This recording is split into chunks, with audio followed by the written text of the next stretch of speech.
Hello，大家好，我是郭不胖。那现在已经进入夏季了啊，很多地方已经非常热了。这个时候，房车的空调呢，就成了一个非常重要的房车上的一个电器啊。其实一直有一个争论，就是房车是用这种房车专用空调好呢，还是用家用空调好？因为很多的车主买完车回家以后，其实都改装了这个家用空调，甚至有些房车厂商它原厂给你配备的就是家用空调。那我们今天就从几方面来给大家分析一下。到底家用空调和这个房车专用空调的优劣势，还有就是你的使用场景下你适合用什么样的空调啊？因为房车让大家知道取暖的话，主要的来源是助传油加热这个柴暖系统啊，所以说我们着重说制冷效果。其实在这一项，家用空调是可以说是完爆房车专用空调的，因为家用空调的制冷效果普遍会比房车的专用空调要好。房车专用空调因为它分很多种，以前的老款式呢基本上都是这种定频的，能耗又大，然后这个制冷效果又差。现在呢，有一些变频的比较高端的这种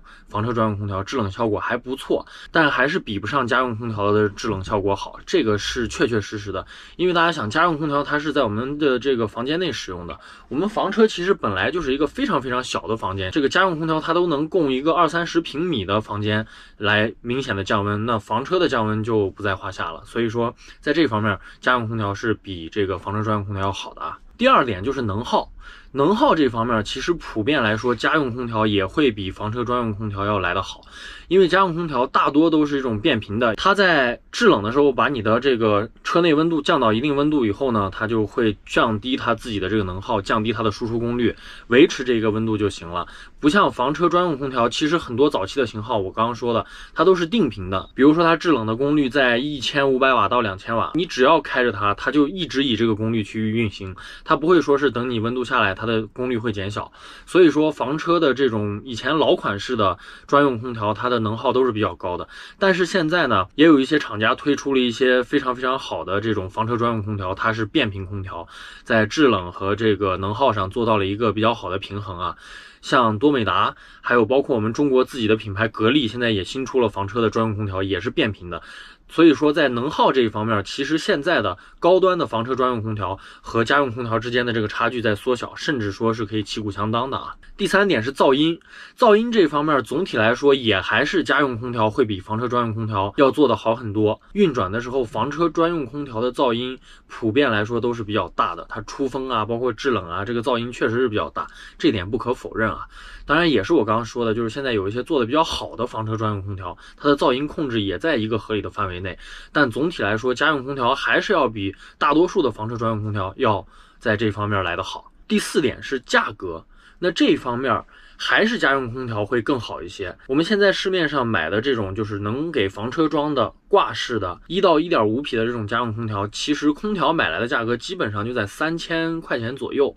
就能买到一个还不错的。就像这种普通的房车专用空调、定频空调，很多都在3-4千、4-5千这个价格了。要是现在比较好的这种变频的，制冷效果好，噪音又低，然后又省电的这种变频的房车专用空调，真正好的空调价格就在1万上下了啊，甚至1万多了，这个就确实要比家用空调的成本要高很多了，这个是价格方面的一个对比。上述我说了4个点，制冷效果、能耗、价格，还有这个噪音，4个点，大家可以看到家用空调几乎对于房车专用空调是一个碾压式的存在啊。那大家就会想，我们讨论这个问题还有什么意义呢？那就用家用空调好了。其实也不是这么简单，虽然在这几点上家用空调是有优势的，但是在其他的方面家用空调是有劣势的。第5点呢，就是空调的体积了。房车专用空调相当于它的内外机是没有的，它就集成在一个机体内，里边的部分是给房车内提供这个冷风部分，然后外面的部分是有一个壳体的，它的薄厚也很薄，大概一般就是这么厚吧，大概就是20-30公分这样一个厚度，也就是一个大概40×50、50×40，大概就是这么大的一个大小，相信大家也都见过啊，这个咱就不多说了。体积这方面，家用空调它会有劣势很多，因为第一，它的这个室内的机子一般都是一个大概这么大，将近1米长，然后有30-40公分宽的这么一个机体，一般都会去占掉这个吊柜的面积啊，至少会占2个吊柜的空间去安装这个家用空调的内机，这是本身这个内机的部分就比房车专用空调要占空间很多了。房车专用空调几乎是不占车内空间的啊，它是一个很薄很薄的车内的一个这个尺寸。那家用空调除了内机呢，大家知道它还有一个外机箱，咱们在家里放的那个很大很大的一个铁箱子。那这个外机箱其实是家用空调相对于房车专用空调在体积上最大的一个劣势。你既然要装它，那你一定要找个地方去放这个外机箱。一般呢就是有2种这个改装的方式，一种是直接把外机箱放在房车的一个比较大的储物箱里边，就是车外的或者说车尾部的储物箱啊。这种情况下无疑它是占用了你房车的很多的这个储物空间。只要咱们是像我们这样长途去开啊，1-2个月出去不回来的这种情况，那储物空间真的是不嫌多啊，有多少能用多少。所以在这种情况下，家用空调的这个特别大的外机，比如说你的房车有一个后贯通式的储物舱，它至少要占1半的空间，这个的话就对于你的空间存储是一个非常不友好的地方了啊。当然大家看到有一些改装呢，会在房车的后边做一个架子，然后把这个家用空调的外机钉在这个架子上，相当于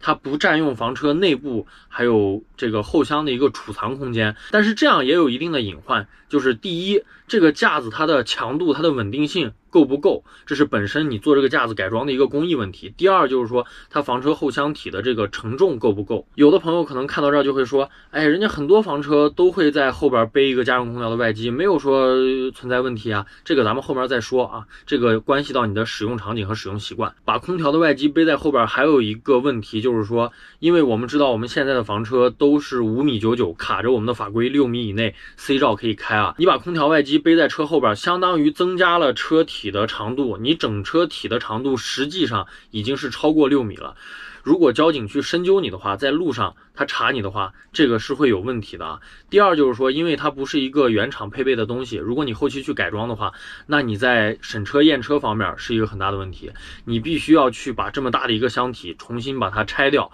然后去审车，审完车以后再把它装回来，所以说这个是比较麻烦的。这个就是空调外机背在外面的2个比较麻烦的地方，一个是承重是否够，一个是验车审车还有法律法规问题，这个是存在一个灰色地带的啊。那大家看，我们前面4点虽然说的都是家用空调的优点，但是最后这个空调体积问题，然后由体积问题带来的一个安装可靠性的问题，其实是家用空调的劣势啊。那么关于这个把外机背在后边的安装可靠性，这个强度是不是够的问题，为什么刚刚我说这个是一个相对问题，要看你的使用场景。家用空调毕竟它是为一个固定的场所、固定的房屋来设计的啊。如果说你的使用场景是经常跑公路，很少去跑烂路，甚至不跑烂路，就在内地跑，而且经常还是驻车的状态，那我觉得你在房车的后厢车外部去做架子，做家用空调的外机，这个是可行的，因为你相对来说行车的路况比较好，震动比较少，这个时候后箱体的这个强度大概率还是够的啊。但是呢，如果像我们这样，大家也知道我们经常跑青海啊、新疆呀、西藏呀这种地方，经常有几十公里的连续不断的搓板路，这种搓板路家用空调的外机背在后面是一定会有问题的。因为这种搓板路我们之前跑过，就是用这种带后置备胎、后挂备胎的 SUV 跑过，后挂备胎才多重的一个东西，而且它是原厂这个 SUV 或者越野车原车上就带的东西。越野老炮都知道，跑烂路的时候备胎一定不能背在后边，一定要把备胎放在车顶或者放在其他地方，或者放在这个车的底下吊着啊。这个就是因为你跑的烂路多了，它都在长期的去承受一个冲击的时候，你想一下你在后箱上背那么重的一个空调外机，而且是你后加装的，你敢去跑几十公里甚至上百公里的烂路吗？要是我的话，我是不敢的啊。所以说空调外机装在房车的这个后箱的外边是否有强度的这个问题，取决于你的使用场景，这是我自己的理解啊。那我们现在已经明确的知道了这个房车专用空调和家用空调它具体有哪些差别，我们就来分析一下你适合什么样的空调。我把这个房车内使用的空调分为3类，一类是价格比较低的定频的这种房车专用空调，第2类是价格比较高变频的，而且制冷效果、噪音各方面都比较好的房车专用空调，第3种呢就是家用空调。这3种空调分别适合什么样的使用场景呢？第一种就是像我们这种，因为大家知道我们的车这个房车专用空调其实是一个很便宜、成本很低的定频的房车专用空调。我们为什么一直没有改装它，也一直没有拆掉它呢？因为我们长期是中国大江南北都在跑，一般就是冬天会去比较暖和的南方，夏天呢会去比较凉快的北方，就是甚至到一些高原地区，夏天可能还需要盖厚被子的啊。这种场景下，其实我们每一年使用空调的概率是非常非常低的，可能就不超过20天吧。无非是在一些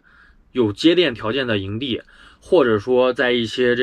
像我们回到西安了，西安是很热的，但是我们在西安是有朋友的营地可以去接电，可以去停靠的，这种情况下我们才用。同时呢，因为我们夏天要去这种路况比较差的地方，所以说我们是不想去用这种家用空调带一个很大的外机，就是我刚刚说的那点安装强度是否达标的问题啊。所以说这个东西家用空调我们是不去碰的。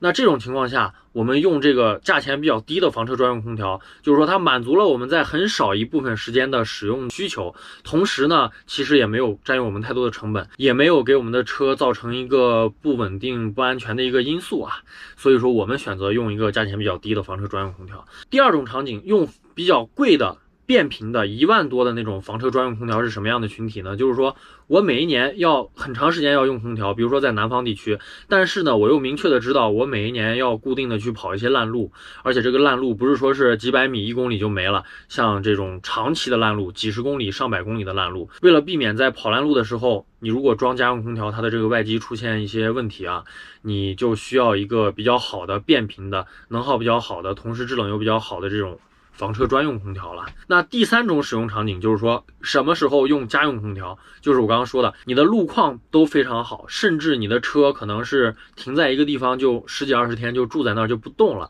那它的可靠性这个问题可能是很少能出现的。家用空调价格便宜，能耗低，制冷效果好，这些优点就全部能体现出来了。那 OK， 我们今天给大家分享的就是房车空调，家用空调好还是专用空调好，什么情景下你需要选什么样的空调，就是这么一个小分享小干货了。如果说大家有什么问题，或者说有什么意见，你自己的观点可以在评论区留言啊。那 OK， 这期节目就到这儿结束了，我们下期再见，拜拜。